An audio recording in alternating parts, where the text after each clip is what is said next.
எந்தன் வாழ்க்கையின் அர்த்தம் சொல்ல பூக்களின் வண்ணம் கொண்டு பிறந்த மகளே என் மகளே.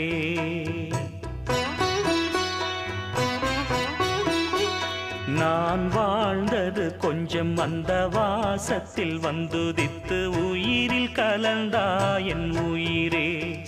உன் பூவிழி குறுநகை அதில் ஆயிரம் கவிதையே. எந்தன் வாழ்க்கையின் அர்த்தம் சொல்ல பூக்களின் வண்ணம் கொண்டு பிறந்த மகளே என் மகளே. நான் வாழ்ந்தது கொஞ்சம் அந்த வாசத்தில் வந்துதித்து உயிரில் கலந்தா என் உயிரே.